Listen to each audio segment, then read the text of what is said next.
Orbital Gardens, this is Mission Control. We are confirming acquisition of your signal.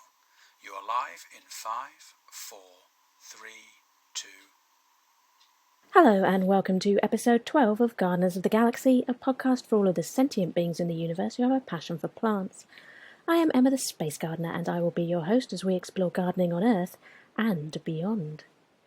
My guest on this week's show is Michael Wilkinson, a teacher who is bringing astrobotany to classrooms, working with Magnitude.io and their ExoLab program.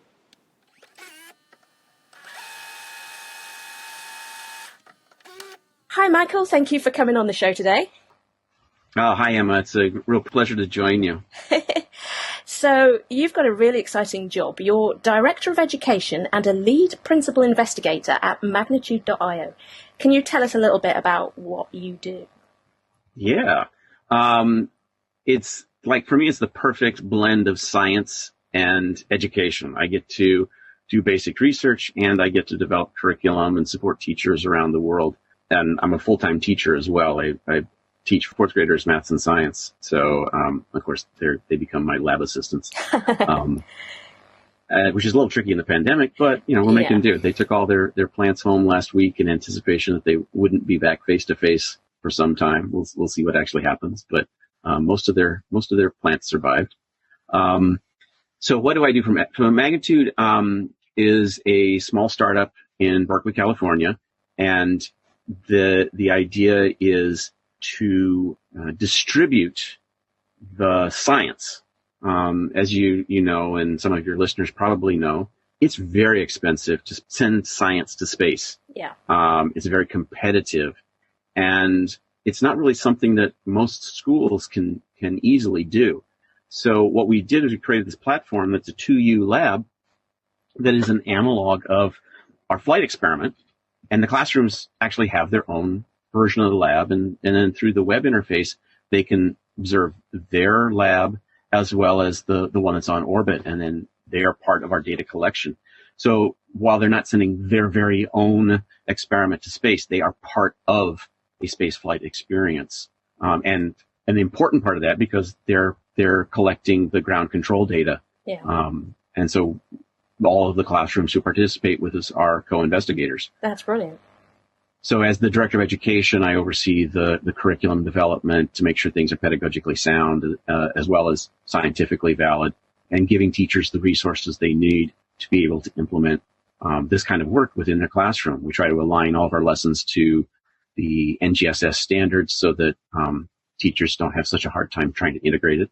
And we get to do professional development with people and help them see how they can integrate this into what they're already doing, in whether it's a science class or a humanities class. It's really possible to put it into almost anything.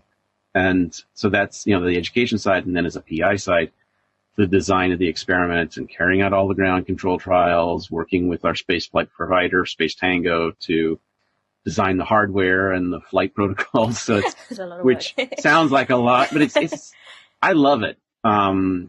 It's, just to be involved in basic research and the potential of discovering something new, is just so exciting. And, and running lots of iterations of the same thing over and over and over for the last couple of years, I don't get tired of it.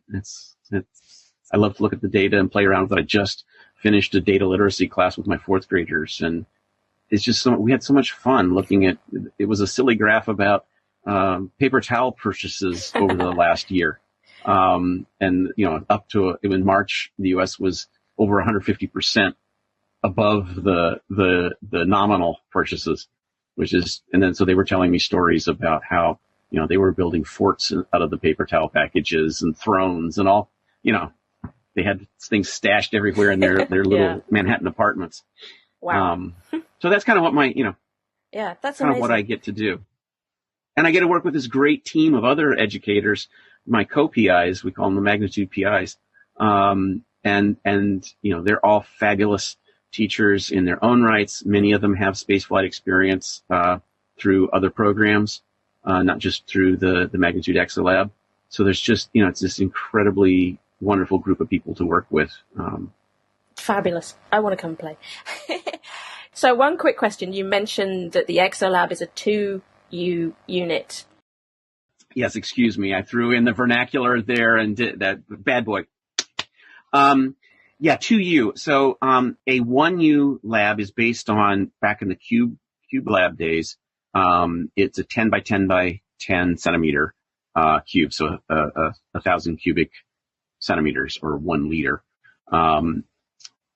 And so we have a 2U lab that we've flown on the first 7 missions, and because of some of the way we're pushing the development on this flight, we're actually going to, just found out we're actually going to be flying a 4U lab, which is very exciting because it doesn't change the size of our experiment, but it makes room for some of the other mechanics within it and the electronics that we need that would have probably made our experiment too hot.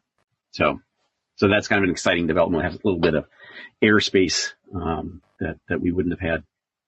Okay, so as you say, you've already sent 7 plant biology missions into space with ExoLab, and number 8 is launching next year. So for the first 3 missions, you used the model plant Arabidopsis. So can you tell us what students learned from growing that plant in space? Through the Arabidopsis, one of the things that we found, and I think it's one of the most important lessons, is how difficult it is to do science in space.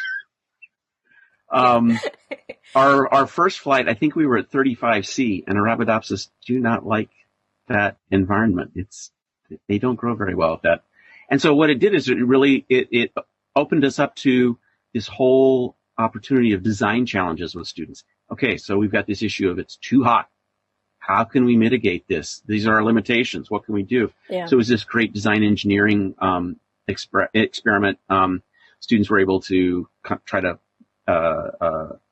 simulate the conditions in their classroom and see how their plants did and try to experiment with different things. We had chosen Arabidopsis because so much is known about it, and that was a good first plant to start with. And so one of the main things we learned through those 3 experiments is just some of the work that we have to do to have a trial be able to go through its full lifespan. And I think at some point we may fly Arabidopsis again because of the things we've learned, but there's a couple of other directions that we're pursuing right now. So after the Arabidopsis, you moved on to 2 sets of microgreens. Why did you choose to investigate those? The microgreens really was a reflection of the research that other groups were doing, growing beyond Earth, was starting to look at microgreens. They were growing microgreens in the veggie, or at least the lettuces, and it was something that students could grow in their classroom and have a consumable, something that they really maybe saw more as a plant. Astrobotanists love Arabidopsis because we know so much about it, and it's a full, it's a flowering plant, the whole 9 yards. It's not very exciting. But to students, not so much. No. Although we did have some beautiful ground specimens of the Arabidopsis, I must say. Some of the classes grew some amazing Arabidopsis plants, and they did go through their full life cycle and produce the siliques and seed themselves in the media. So that was fun. But the microgreens, having something they could actually eat, and saw it as a more practical plant, just as NASA was doing and Fairchild was doing, and we had a different platform than they. So looking at the limitations of space and the physical volume that we have for the experiment, and it was a plant that we could grow. We grew 4 different varieties in the 2U lab, so we could look at we were looking at pak choi, wasabi, purslane, and amaranth. So we were able to do comparisons. Were different plants more suitable for space flight than others?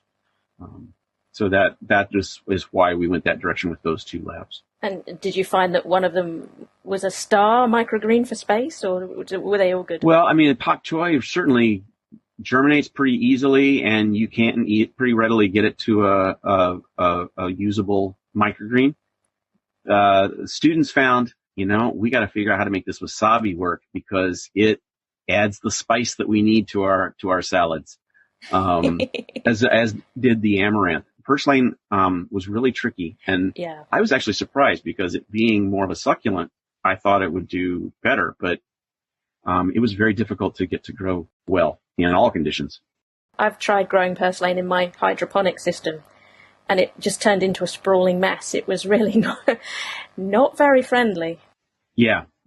And that's the other issue, is the growth form in a test tube isn't so great. And that's the other piece is, okay, so what are the limitations? If we're trying to grow things in a very small space, which of these plants have the best chance in those small spaces? Yeah. Okay. So then you moved a little bit away from sort of straightforward plant experiments, and you're now working with nitrogen-fixing bacteria. So why do you think it's important that we take those into space with us? Okay, so this is where I took over as PI. I grew up in Iowa and, had an intimate knowledge of crop rotation from, I can't remember how early. It was just something that, was like born in knowledge. So seeing the rotation of soybeans, alfalfa, and corn, that was just, that's what happened. And I knew that soybeans and alfalfa produced these growths on their roots that was really important for the soil. But as a kid, didn't understand it. I don't know if anybody around me really knew the biology behind it, other than it helped nutrify the soil and reinforce the nitrogen that you were going to suck dry with the corn, in that third season. Yeah. And it was always something that was percolating in the back of my brain. So in university, then I learned more about the nitrogen fixation process and how unique these soil bacteria were in being able to fix nitrogen. So when the opportunity came, we were looking at what else could we do with the lab. My thought was, well, we could put 4 of those small 30 millimeter plates in the lab and see how the bacteria grows. Will it grow the same way as it does on Earth? Will it even be able to fix nitrogen in microgravity? So that was the purpose for the first one, and we were able to at least qualitatively establish that the rhizobia, we use Rhizobia leguminosarum, were able to fix nitrogen, and we did that through adding some bromethymol blue to the media. So we were able to see color changes. We also saw good growth. The big difference is they don't swarm as much in microgravity as they do on Earth. They tend to spread out in like a star-shaped pattern in the colonies in Earth's gravity. But in microgravity, those colonies stayed really small. So there was a lot learned there. And that then kind of created the foundation for where I was going with all of this.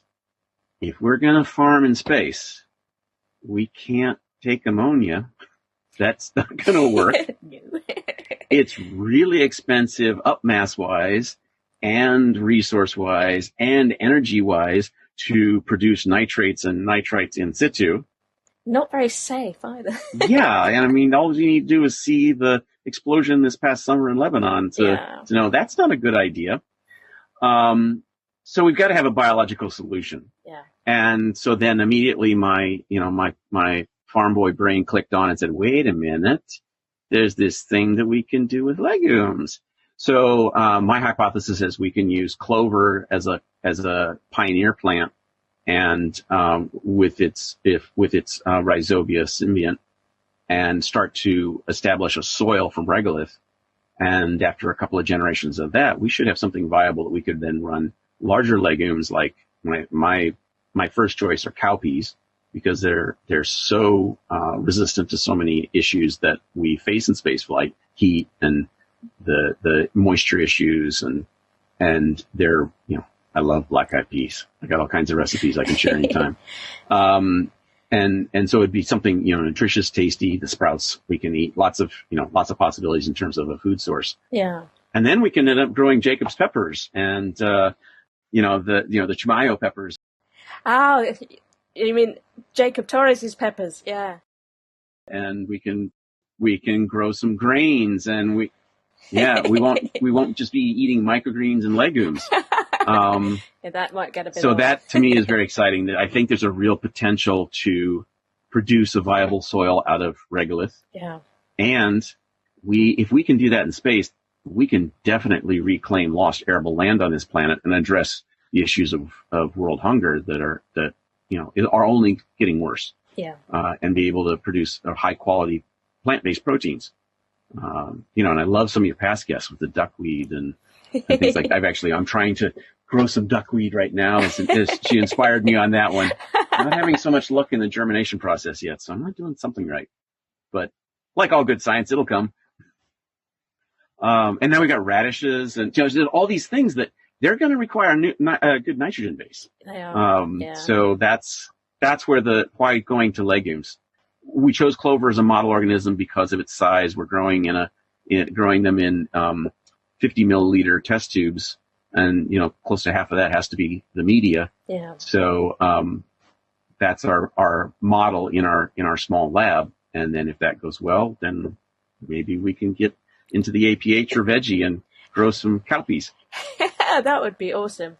I love having these conversations because people are like doing these little tiny experiments in space flight. But I mean, the vision for it is just so huge. It's like, we're going to grow this on Mars. We're going to grow this on the moon. We're going to, it's going to be so productive. We're going to be like bringing food back from the moon. Exactly. My fantasy is that I get a Bigelow module and I'm growing my cowpeas in that. And you want an inflatable farm attached to a space station. Exactly. Yeah, me too. I don't know. And then of course, I got to go up and tend my garden, and that's the other fantasy, is to be able to teach from orbit. From space. How fantastic would that be? Yeah. I mean, NASA do some really good work on that. It's limited. Yeah, but we've had teachers up there, but to have someone whose mission was to teach, just to teach. Well, we have an entirely new generation of astrobotanists to grow, so it's very important. So yeah, I'm with you on that one. Right, okay. So we're talking about ExoLab 8, which you have started working on with your students across the country already. And that's going to involve growing, as you say, a legume in space. And you're currently choosing which one. So who are the candidates? Okay, that's a great question. We started out with a whole range over a year ago of legume candidates. If I can remember them all, clover was one, cowpeas, soybeans, lentils, chickpeas, alfalfa. I'm thinking there was one more, but I'm drawing a blank. Garden peas. Ah, okay. And my co-PIs all adopted one of those, championed its cause, researched the benefits of it, and ran their own growth trials. We also had students involved in the late spring and throughout the summer that were doing the same thing. Yeah. The Craft Academy out of Kentucky, Moorhead State College, there was a group of kids there that were replicating the experiments and testing out the different legumes to see which made sense as flight candidates. And then between the work that the Craft Academy was doing and that all the other students and PIs, investigators were doing, we came down to the clover because we were establishing nodulation solidly within 2 weeks. And they stayed within the space. They did okay with sealed test tubes. So it looked like they're going to be able to withstand. They got the best chance of withstanding the stresses of launch and being on orbit. Obviously, we can only eat clover sprouts, which are actually quite tasty. Yeah. And pretty nutritious. They get kind of bitter as they mature, but it like Arabidopsis has served as a model plant for so much research.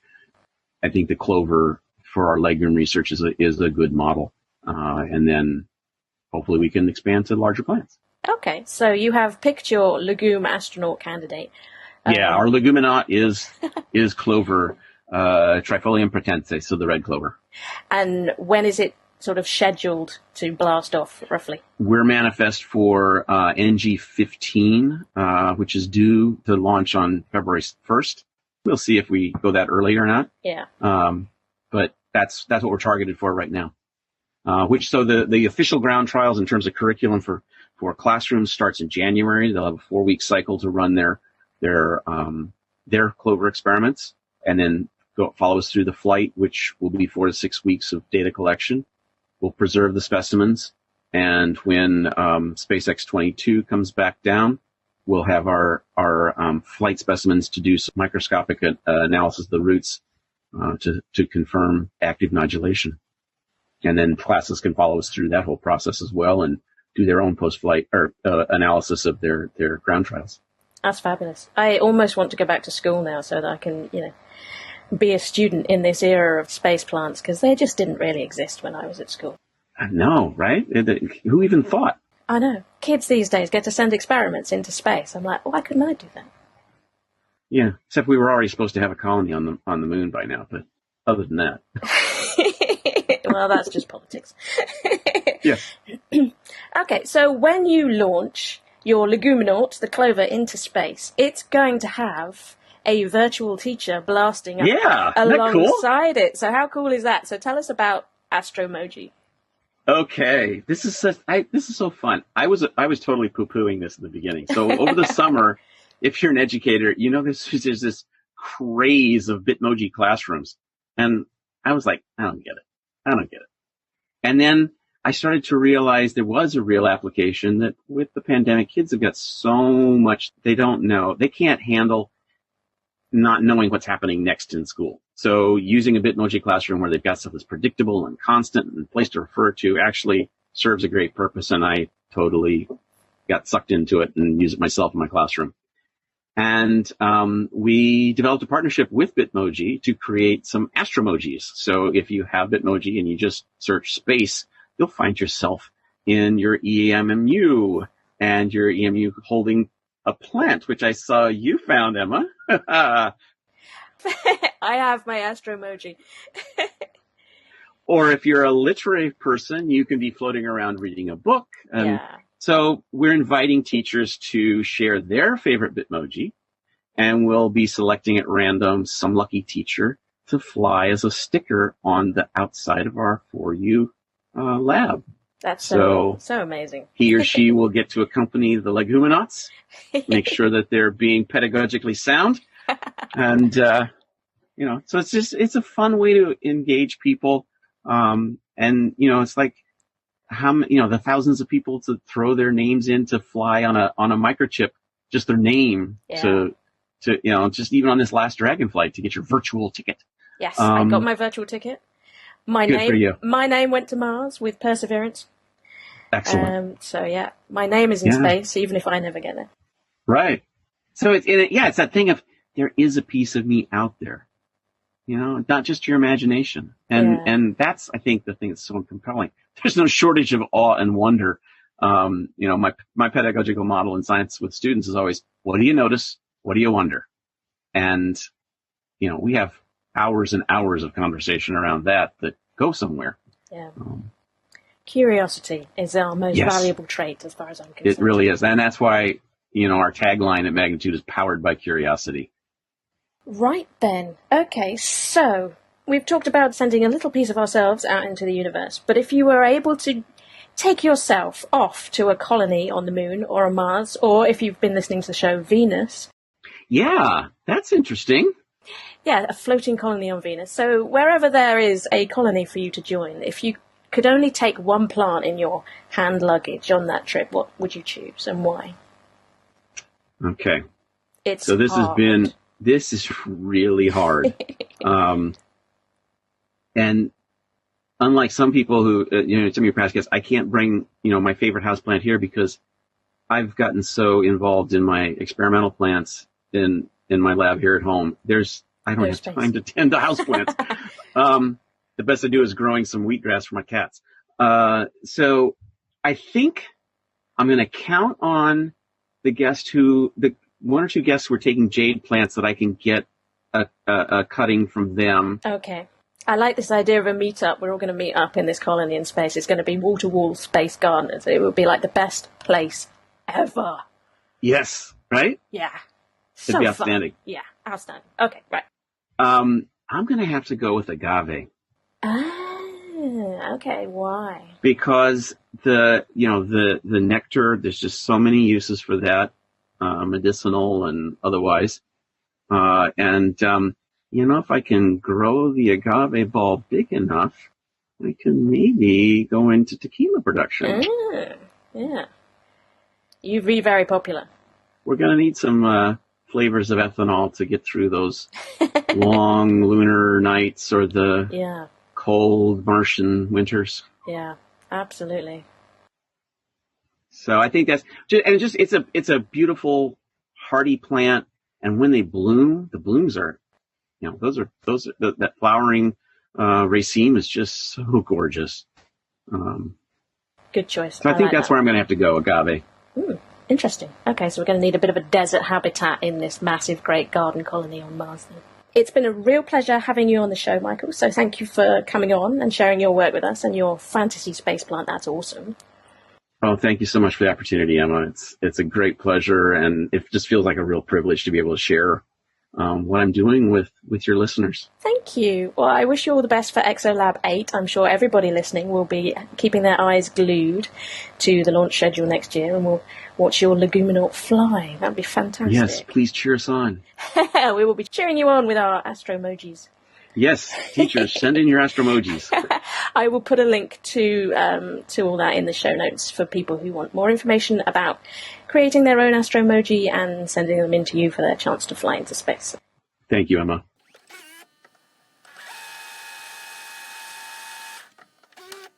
That's it for this episode. You'll find the show notes on my website, theunconventionalgardener.com, which is also home to a virtual tip jar for those of you who would like to support the show. If you want to become a regular supporter, you can sign up via patreon.com/Gardeners of the Galaxy to gain access to extended episodes and bonus content. Thanks for listening. Goodbye. Orbital Gardens, this is Mission Control, confirming termination of your signal. We have activated the auto kettle and you are T-3 minutes. Mission Control Act.